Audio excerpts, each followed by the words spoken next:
एकदा एक खूप मोठा बिझनेसमॅन एका छोट्याशा गावात जातो. त्याचा त्या गावात एक फॅक्टरी सुरू करायचा प्लॅन असतो. तो अशा ठिकाणी पोहोचतो जिथे एक नदी असते आणि त्या पलीकडे ते गाव असतं. त्या गावात पोहोचण्यासाठी आता त्याच्यासमोर दोन ऑप्शन्स असतात.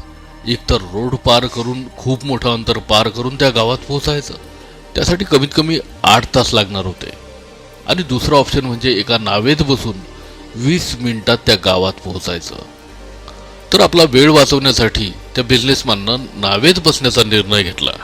ती नाव खूपच छोटीशी होती, ज्यात एक माणूस बसला होता जो नाव चालवत होता आणि दुसऱ्या बाजूला तो बिझनेसमॅन बसला होता. त्या नावेत बसल्यानंतर थोड्या वेळात त्या बिझनेसमॅनने नाववाल्याला विचारलं, तुला माहित आहे का तुझ्या नावेत कोण बसलाय? त्यावर नाववाला दोन्ही हात जोडून त्या बिझनेसमॅनला अतिशय नम्रपणे म्हणतो, नाही साहेब, मला नाही माहित तुम्ही कोण आहात. यावर तो बिझनेसमॅन म्हणतो, अरे तू पेपर वाचत नाहीस का? दर 2 दिवसांनी माझा फोटो येतो पेपरमध्ये. नाववाला म्हणाला, अरे साहेब, मला कुठं लिहिता वाचता येतं? माझे वडील देवाघरी गेले तेव्हा मी खूपच लहान होतो. तेव्हा संपूर्ण कुटुंबाची जबाबदारी माझ्यावर येऊन पडली. तेव्हाच मला शाळा सोडावी लागली. हे ऐकून तो बिझनेसमॅन त्याची मस्करी करू लागला. तुला लिहिता वाचता येत नाही? असं आयुष्य काय कामाचं? हे ऐकून त्या नाववाल्याला खूप वाईट वाटलं, पण तो काहीच बोलू शकला नाही. थोड्या वेळानंतर तो बिझनेसमॅन त्या नाववाल्याला म्हणाला, आता थोड्याच दिवसांनी ही जी समोर तू जमीन बघतोयस ना, इथे माझी खूप मोठी फॅक्टरी असणार आहे, जिथे आमच्या ब्रँडची मिनरल वॉटरची बॉटल्स बनतील. त्या नाववाल्याला काही समजलं नाही. त्यानं विचारलं, काय बनेल साहेब? तेव्हा बिझनेसमॅन थोडा इरिटेट होऊन म्हणाला की आमच्या इथे पाण्याच्या बॉटल बनतील, ज्या तुझ्या गावात विकल्या जाणार नाहीत, पण शहरात खूप विकल्या जातात. अरे कधी तू शहरात गेला असेल तर तू दुकानात ठेवलेल्या पाण्याच्या बॉटल पाहिल्या असतील ना? त्यावर तो नाववाला म्हणाला, अरे साहेब, मला कसं माहीत असेल?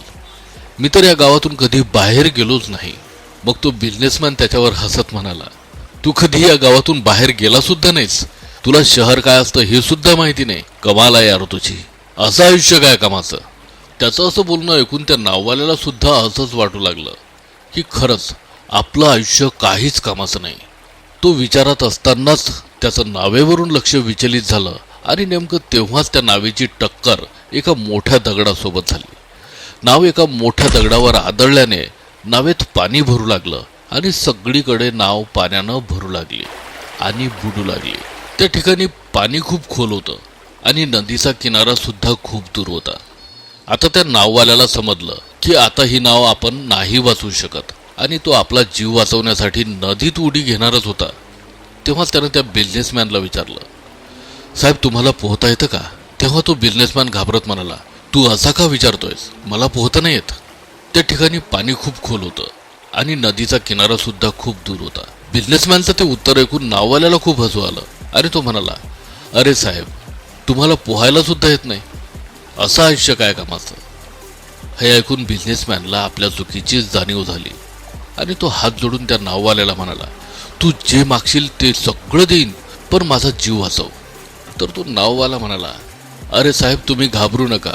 मला फक्त पोहताच येत नाही, तर बुडणाऱ्या लोकांनाही वाचवता येतं. तुम्ही मला घट्ट पकडून ठेवा, मी तुम्हाला काहीच होऊ देणार नाही. आणि मग त्या नाववाल्याने स्वतःचाच नाही तर त्या बिझनेसमॅनचाही जीव वाचवला.